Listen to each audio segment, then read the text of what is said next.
charlas.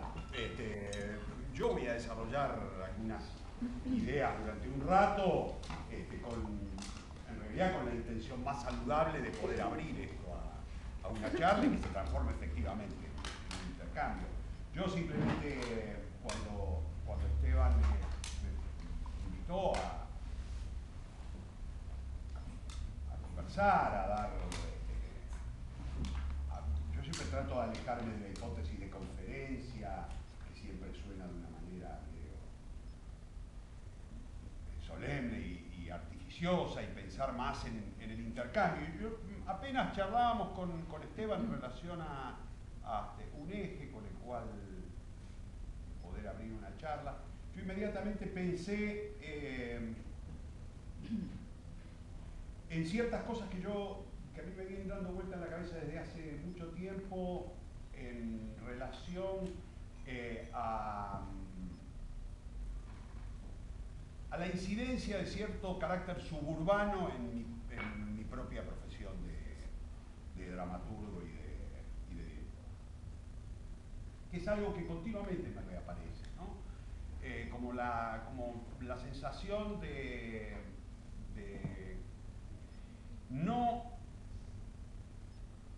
como la sensación de que en ese origen había algo extremadamente más poderoso como energía creadora que la que yo podía suponer en el momento en el que vivía en San Martín, provincia de Buenos Aires, en San Martín profundo.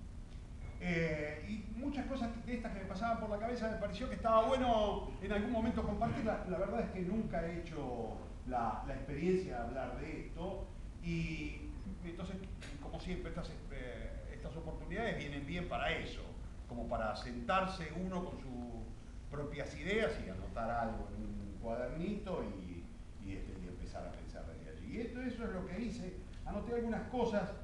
En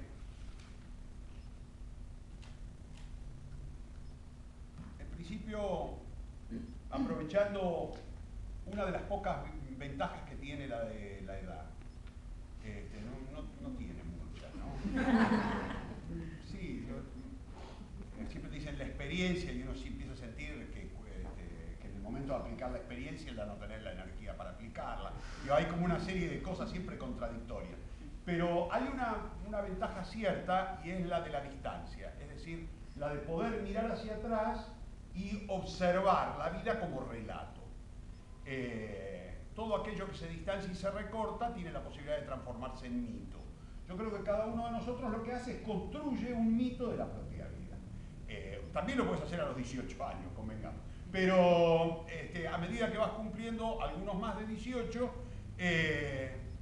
ese pasado, ese recorte que vas haciendo, tiene más posibilidades de efectivamente tomar carácter mítico. Es decir, ¿qué es un mito? Un mito es una condensación de sentido en un relato. Un relato que tiene una condensación de sentido. Un relato que contado transmite una idea. Yo creo que los mitos son ideas atrapadas vivas. Creo que los que creamos ficción hacemos algo así como zoológico, digamos, atrapamos en un relato, en una idea, en un mito, una condensación de sentido, de saber. Y mirando para atrás, observando un cacho mi recorrido como artista, sentía que era absolutamente inseparable esta experiencia del mito del habitante suburbano. Que más allá de que yo dejé San Martín hace muchos años y me instalé en la capital y empecé a laburar allí, la única manera de haber instalado una poética propia pasó por la hipótesis de reconocerme en esa naturaleza, es decir, de reconocerme suburbano. De poder descubrir que mi imaginario estaba hecho de fragmentos de una realidad que era absolutamente imposible de desconocer y que con el paso del tiempo, de cierto estado de resignación, es decir, yo soy eso y sobre eso tengo que trabajar, en realidad fui pasando a un estado de orgullo poderoso en relación a yo soy eso. Efectivamente, mi poética, mi creación, mi imaginario es efectivamente eso. Bueno, me pareció que esto estaba bueno en principio como para empezar a charlarlo y tomé nota de algunas cosas, de algunos puntos. Simplemente puntos, veníamos hablando con Esteban, largo viaje con Esteban en el coche. No, hicimos, culpa mía todo este retraso, que le dije a Esteban, yo te voy a llevar por un lugar donde vamos a ir muchísimo más rápido. Claro, sí. Y lo llevé por la cancha de River donde estaba. Y veníamos fenómenos, y veníamos con Esteban diciendo, che, pero qué bueno, no viene nadie por acá. Claro, ¿quién carajo iba a ir a la cancha de River sabiendo que en un momento se cortaba todo y quedabas ahí atrapado? Ahí quedamos. Nos vino bien porque charlamos de un montón de cosas y entre otros hablamos de esto. Yo decía, bueno, algunos puntos de crisis que yo quiero.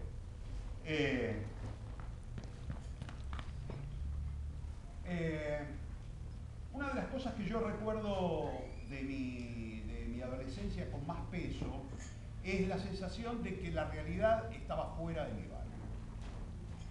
Es decir, la sensación culposa del suburbano. Como la sensación de que el suburbio sirve para hacer folclore pero no cultura. ¿Viste? Como esa cosa que se dice, digo, como son como subcategorías, ¿no? El rico es inteligente y el pobre es pícaro. Bueno, hay algo como parecido en aquel recuerdo que yo tengo de mi adolescencia de deseo y de ambición intelectual en relación al lugar que ocupaba mi nacionalidad suburbana y el deseo de pertenecer a la otra, que era el centro, la capital, el lugar donde verdaderamente estaba la cultura.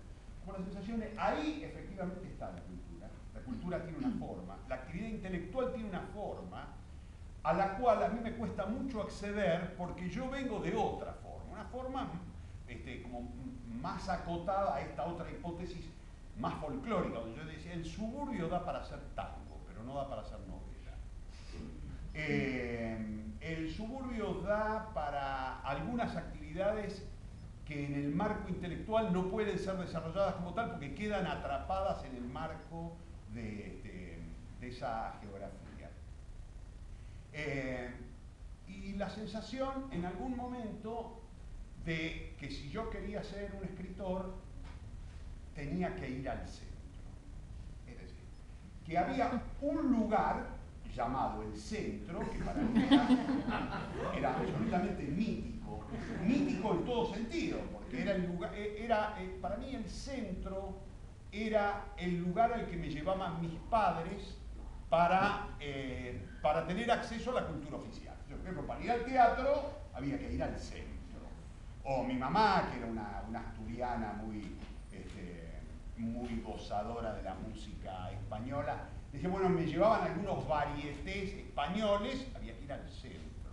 Entonces el centro era ese lugar al que se llegaba atravesando una avenida San Martín poseada de una manera horrorosa, en el Pontiac 47 de mi papá que saltaba sin parar, y entonces era como pasar una serie de lugares iniciáticos, ¿no?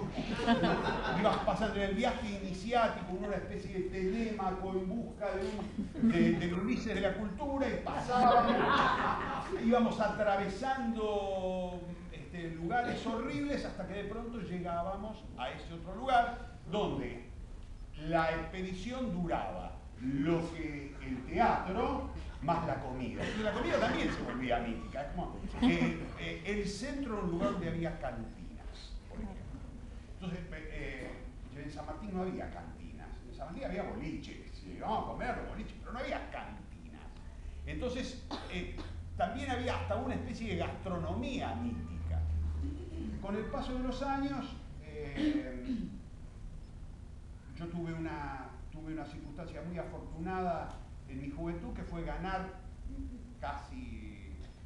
recién dejada atrás la adolescencia, ganar un concurso literario. lo que me definió en relación a qué iba a hacer. Digo, me definió de una manera absolutamente taxativa. Yo fui alumno repetidor de 3 años de colegio secundario, por lo tanto, estaba fuera de las manos de Dios todo lo que tuviera que ver con la cultura. No, yo no me podía imaginar a mí mismo en el campo cultural. Había muerto mi viejo, mi viejo nos había dejado a mi hermana y a mí un puesto en el mercado de Abasto, en San Martín. Ni siquiera en el mercado de Abasto del centro. Claro, porque el mercado de Abasto del centro tiene también cultura. El de San Martín no, creo que ni a folclore llegó. Y entonces, bueno, laburaba ahí en el mercado, me levantaba a las 2 de la mañana, empezaba a laburar a las 3, terminaba a las 10. En ese marco, y no terminaba el colegio secundario nunca. Le había prometido a mi vieja que alguna vez iba a llevar el título. Pobre alma mía, no se lo pude llevar nunca. Terminé 5º año y me llevé 3 materias y nunca me presenté a darlas, porque tenía la seguridad de que no las iba a aplicar. Entonces, soy profesor universitario desde hace 22 años, gracias a la existencia del decreto de saberes especiales, que lo inauguró Borges, creo. Siempre me siento muy honrado en eso, o así. Bueno, como lo que yo enseño, que es dramaturgia, no se puede aprender en ninguna institución académica, no tuvieron más remedio que aceptar que yo ganase los concursos en la universidad, pero tampoco era eso. Entonces, gané un concurso, estaba por cumplir 20 años, y eso fue definitivo. Bueno, la vida es eso, la vida es escribir. Anda por ahí. Si con los primeros cuentos que escribiste pudiste ganar un concurso, esto lo puedes hacer bien. Todo lo demás, por supuesto, los profesores no me creyeron nunca que lo había escrito yo. Yo estaba todavía en 5º año, imagínate, 19 años para 20 y todavía estaba en 5º. Y los profesores decían, este boludo, lo debe haber robado. Lo cierto es que yo me di cuenta que la educación formal no era para mí, que tampoco podía terminar el colegio secundario, pero que tenía que la cultura estaba en algún lugar llamado el centro, al cual había que ir a estudiar. Y me anoté en unos cursos que en realidad fueron interesantes. Veníamos hablando con ustedes, entre tantos temas que hablamos en 1 hora y media, arriba del coche, hablamos también de esto, de todo lo que alguna vez hiciste se refleja en lo que haces ahora, ¿no? Esto de entender que uno puede estudiar un montón de cosas y todo lo que uno hace va a parar finalmente a lo que uno está haciendo en este momento. Yo hice un montón empecé a hacer cursos raros, me anoté uno de literatura de vanguardia, en un lugar que se llamaba International Slide Center.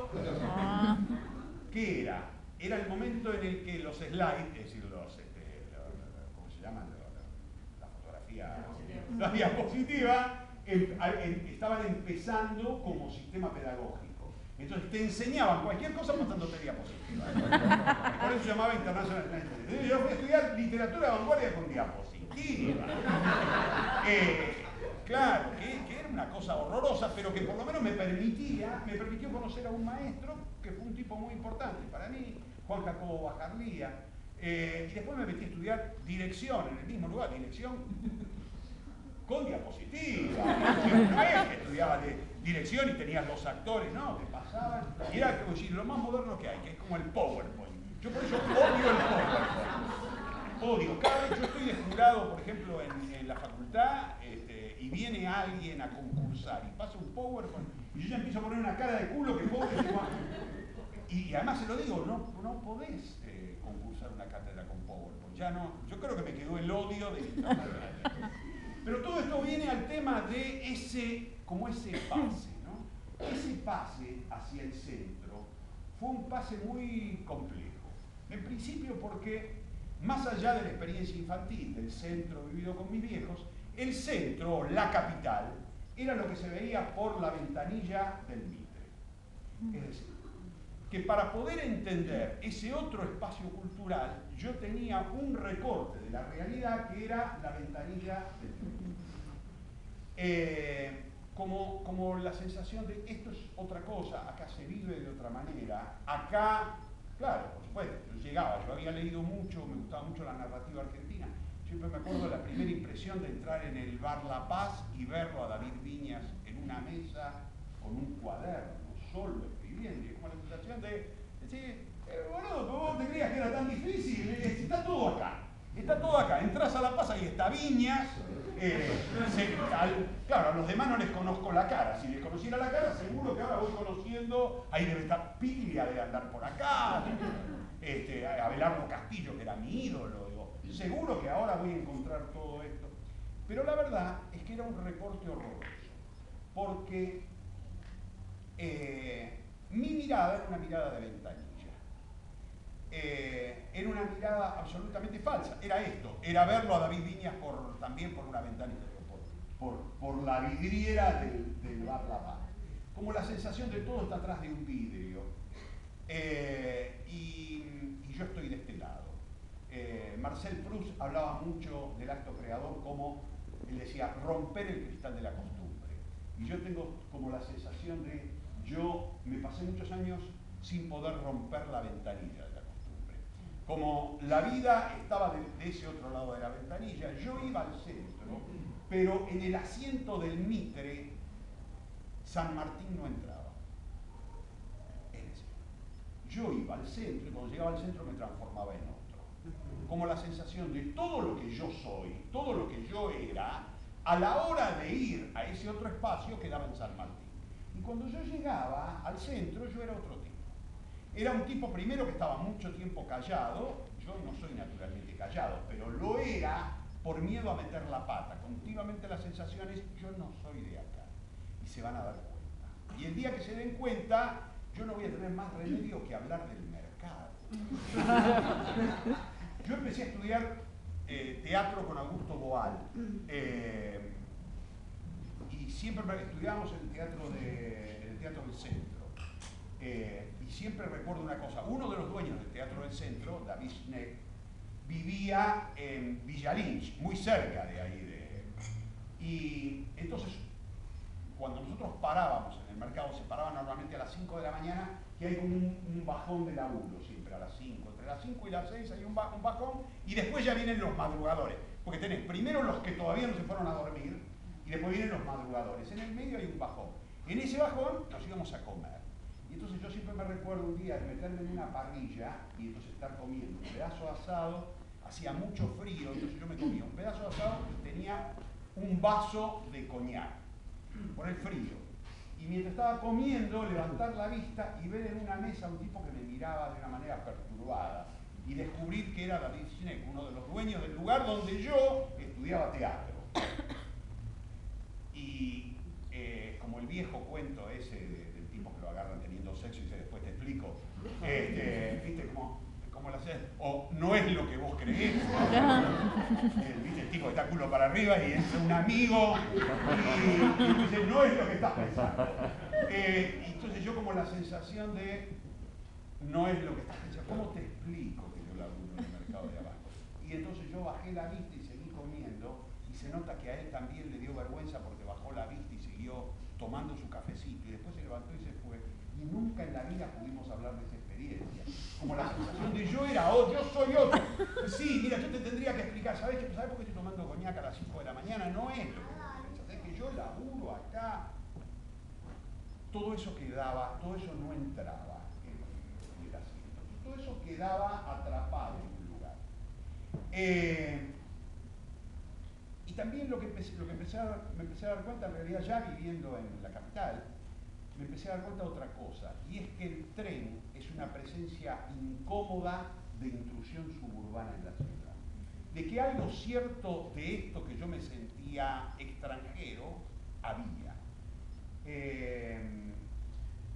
El tren es un no lugar. De hecho, luego vamos a hablar también de los no lugares como zona positiva, pero yo creo que el tren es un no lugar negativo.